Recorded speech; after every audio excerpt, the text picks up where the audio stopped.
অনেক বছর ধরে বাংলাদেশ জাতীয় দলে খুঁজছে হার্ড হিটার ব্যাটসম্যান, কিন্তু বাংলাদেশ জমিতে যেন হার্ড হিটার ব্যাটসম্যান খুঁজে পাওয়া অনেকটাই অসম্ভব। অনেকেই এসেছিলেন হার্ড হিটারের ভূমিকা জাতীয় দলে, কিন্তু সবাই নিজেকে মেলে ধরতে ব্যর্থ। যাকে আমরা সব থেকে বেশি হার্ড হিটার ব্যাটসম্যান হিসেবে আখ্যায়িত দিয়েছি, সেই সাব্বির রহমানও নিজেকে বেশি দিন পরিচয় দিতে পারেননি। সেও যেন এক হারিয়ে যাওয়া নক্ষত্র। কিন্তু জাকির আলী যেন একজন আশার আলো। জাকিরকে নিয়ে হাজারো বাংলা কোটি সমর্থক স্বপ্ন দেখতেছে। জাকির হয়ে উঠতেছেন আস্তে আস্তে সেরা ফিনিশার। তাকে এখন আন্ডার রাসেল, ক্যারেন ফেলারের মতো বিশ্ববিখ্যাত ফিনিশারদের সাথে তুলনা করা যায়। বাংলাদেশের একটাই প্রশ্ন, জাকির কি হারিয়ে যাবেন? আমাদের দীর্ঘ বিশ্বাস, জাকির আলী অনেক হারাবেন না। তিনি বাংলাদেশের সেরা ফিনিশার হয়ে উঠবেন আস্তে আস্তে আরো।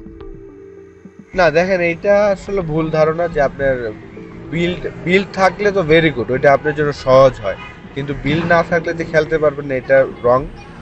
আপনার যদি টেকনিক ভালো থাকে, আপনার যদি 6-এর জায়গায় আপনি 4 মারতে পারেন, তাহলেও তো আপনি রান করতে পারবেন।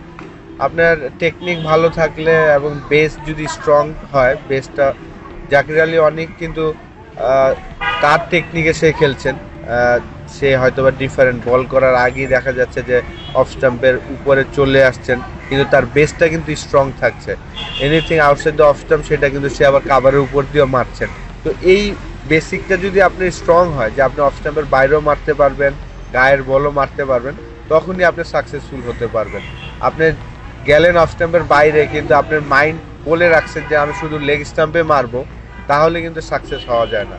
তো তার ক্লিয়ার মাইন্ড আছে, সে যাই করছেন এখন পর্যন্ত লাকটাও তার ফেভার করছে। আপনি যদি দেখেন যে থার্ড টি20-তে রান করেছেন, কিন্তু 17 রানে আউট হতে পারতো, রান আউট হতে পারতো, তো অনেক কিছুই কিন্তু হতে পারতো, কিন্তু সে হার্ড ওয়ার্ক করছেন, সেই কারণে তার হয়তো লাকটাও তার ফেভার করছে।